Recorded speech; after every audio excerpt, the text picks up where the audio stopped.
નમસ્કાર મિત્રો, અમારા નવા વિડીયોમાં આપનું હાર્દિક સ્વાગત છે। આજે આપણે વાત કરીશું અમેરિકામાં બનેલ એક સત્ય ઘટના વિશે। 2015નું વર્ષ અમેરિકાના મિસિસિપી રાજ્યના જેક્સન સિટીમાં રહેતા NRI પટેલ ફેમિલીના 3 સભ્યો એક મેરેજ ફંક્શનની રજા માણીને ઘરે પાછા ફર્યા। 35 વર્ષના દિનેશ પટેલ, 34 વર્ષના એશાબહેન અને એમની 7 વર્ષની દીકરી। થોડા સમયથી એશાબહેનનો સગો નાનો ભાઈ રાજ પણ ભારતથી આવ્યો હતો અને બહેન બનેવીની સાથે રહેતો હતો। રાજ MBBSની ડિગ્રી લઈને આવ્યો હતો અને હવે આગળ શું કરવું તે વિચારતો હતો।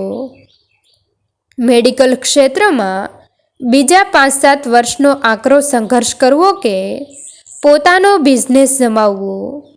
અમેરિકા ફ્રી કન્ટ્રી છે, ત્યાં કોણે શું કરવું અને શું ન કરવું તે વ્યક્તિએ જાતે નક્કી કરવાની આઝાદી હોય છે। અચાનક દિનેશભાઈની નજર પત્ની પર પડી। એશાબહેનનું વર્તન એમને જરા વિચિત્ર લાગ્યું। બંને હાથ ધ્રુજતા હતા, આંખો ગોળ ગોળ ફરતી હતી, ચહેરો ફરી ગયો હતો। દિનેશભાઈએ પૂછ્યું, તને શું થાય છે? એશાબહેને કહ્યું, હું કોફી બનાવું છું। દિનેશભાઈને આશ્ચર્ય થયું। એમણે ફરીથી પૂછ્યું, એશા, તને શું થાય છે? ફરીથી એ જ જવાબ મળ્યો, હું કોફી। ક્યાં કિચન? કેવી કોફી? હમણાં જ તો મેરેજમાં લંચ કરીને આવ્યા હતા। ભાઈ રાજ બારીકીથી એશાબહેનને ઓબ્ઝર્વ કરી રહ્યો હતો। ત્યાં જ એશાબહેન કપાયેલી ડાળીની જેમ જમીન પર ઢળી પડ્યા। મોંમાંથી ઉલટી જેવું પ્રવાહી બહાર ઘસી આવ્યું। પહેરેલા વસ્ત્રોમાં જ યુરિન પણ થઈ ગયું। પછી એશાબહેન બેભાન, ઊંડા શ્વાસોનો ધીમો અવાજ અને સુખી પરિવારના દ્વાર ઉપર અમંગળ ઘટનાના ટકોરા। તાબડતોબ એશાબહેનને જેક્સન સિટીની હોસ્પિટલમાં લઈ જવામાં આવ્યા। ધોળિયા ડૉક્ટરે પ્રશ્નો પૂછીને વિગત જાણી લીધી। ત્યાં સુધીમાં એશાબહેન થોડા ઘણા ભાનમાં આવી ગયા હતા। ગોરા ડૉક્ટરે આશ્વાસન આપ્યું, ચિંતા કરવા જેવું નથી, મેરેજ ફંક્શનમાં જમ્યા એટલે ફૂડ પોઈઝનિંગ થઈ ગયું હોય એવું લાગે છે।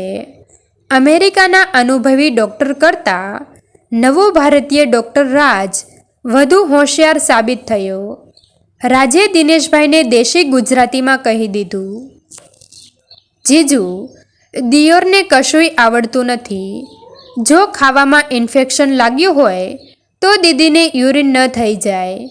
વધુમાં નીચે પડતી વખતે દીદીની જીભ દાંત વચ્ચે કચરાઈ ગઈ છે એવું પણ ન થાય। આની પાસે ઇન્ફોર્મેશન છે પણ નોલેજ નથી। દીદીને જીવાડવા હોય તો અહીંથી શિફ્ટ કરો। અમેરિકાની ઘણી બધી બાબતો સારી છે।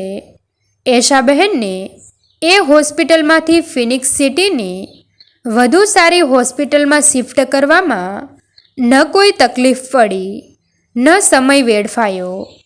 ત્યાંના ડૉક્ટરોને રાજે સૂચન કર્યું, હું ડૉક્ટર છું એટલે કહું છું કે મારી બહેનને જે કંઈ થયું છે તેનો સંબંધ એના બ્રેનની સાથે છે। સીટી સ્કેન કે MRI કરાવશો તો નિદાન પકડાઈ જશે। વારાફરતી બંને ટેસ્ટ કરાવવામાં આવ્યા। જે જાણવા મળ્યું તે ભયંકર હતું। એશાબહેનના મગજની અંદર ઊંડાણમાં ધમની અને શિરા નામની શુદ્ધ અશુદ્ધ લોહીનું વહન કરતી નળીઓ વચ્ચે એબનોર્મલ જોડાણ જોવા મળ્યું।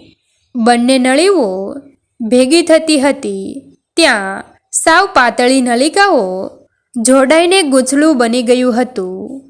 ડૉક્ટરે સમજાવ્યું, આ એબનોર્માલિટી જન્મના સમયથી હોઈ શકે। આ બારીક નળીઓ ગમે ત્યારે ફાટી શકે। આવી દુર્ઘટના 34મા વર્ષે બની તે તમારા બધાનું સદભાગ્ય. એનો એકમાત્ર ઈલાજ ઓપરેશન કરવાનો છે. ઓપરેશન મોટું છે, જોખમી છે અને ખર્ચાળ પણ છે. દિનેશભાઈ પોતાની પત્ની માટે ગમે તેટલો ખર્ચ કરવા તૈયાર હતા, પણ એ વિશે પૂછપરછ તો કરવી પડે ને. ડૉક્ટરે જણાવ્યું, 35,000 અમેરિકન ડોલર્સ થશે. એમાં 2 દિવસનું હોસ્પિટલાઇઝેશન આવી જશે. તમે મિસિસિપીમાં રહો છો, આ હોસ્પિટલ ફિનિક્સમાં છે. તમારો હેલ્થ ઇન્સ્યોરન્સ અહીં નહીં ચાલે. દિનેશભાઈ તૈયાર થઈ ગયા. ભારતીય કરન્સીમાં ખર્ચનો આંકડો 2-2.5 કરોડ થઈ જાય, પણ પત્નીનો જીવ બચાવવા માટે પૈસાનો વિચાર કરે તે પટેલ ન હોય. દિનેશભાઈ ઓપરેશન માટે હા પાડવાની તૈયારીમાં હતા ત્યારે ડૉક્ટર રાજે અમદાવાદ ફોન કરીને પપ્પાની સાથે વાત કરી. રાજ અને એશાબહેનના પપ્પા doctor Vishnubhai Patel, senior gynaecologist, અમદાવાદમાં દાયકાઓથી પ્રાઇવેટ પ્રેક્ટિસ કરે. વહાલી દીકરીની પીડા જાણીને તડપી ઉઠ્યા. અમદાવાદમાં જેટલા અગ્રણી ન્યુરોસર્જન છે એ બધાને મળીને એશાબહેન રિપોર્ટ્સની ફાઇલ બતાવીને શું કરવું એની ચર્ચા કરી.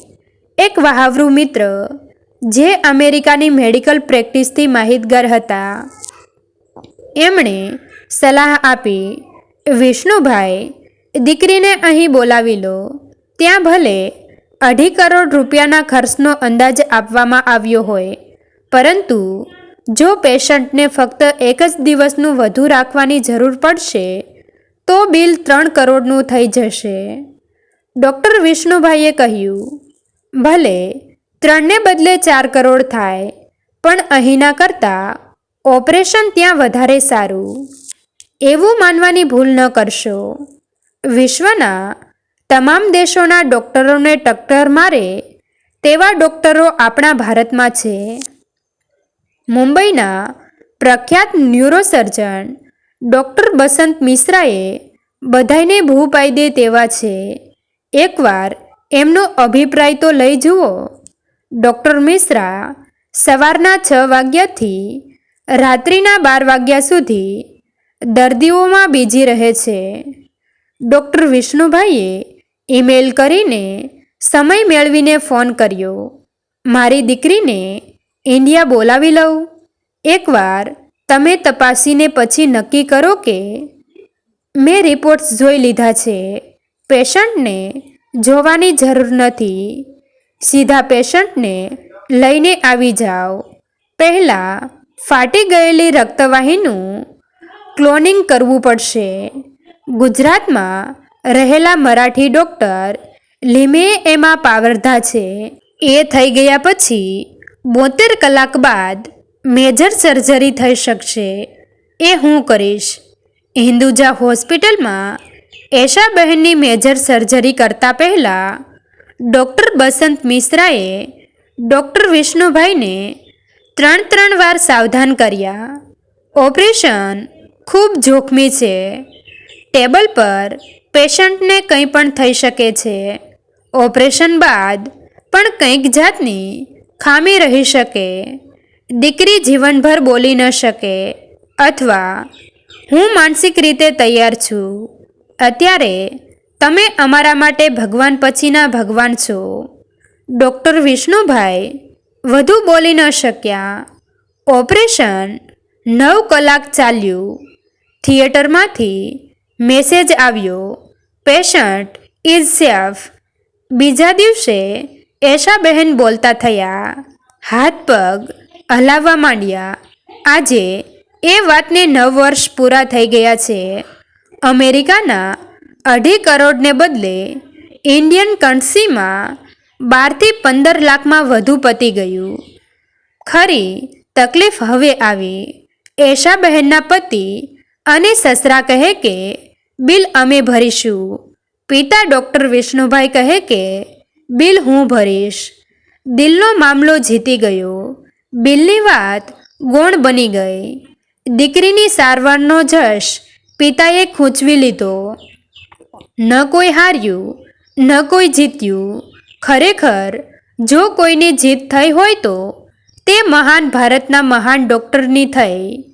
મિત્રો, તમને જો આ વિડીયો પસંદ આવ્યો હોય તો વિડીયોને લાઈક અને તમારા અન્ય સગા સંબંધી મિત્રો સાથે વિડીયોને શેર કરવાનું ભૂલતા નહીં. અને આવા જ નવા જીવન ઉપયોગી, જીવનમાં કંઈક નવું કરવાની પ્રેરણા મળે તેવા વિડીયો જોવા માટે અમારી ચેનલ સાથે બન્યા રહો. થેન્ક યુ મિત્રો. મળીએ છીએ એક નવા વિડીયો સાથે. આભાર.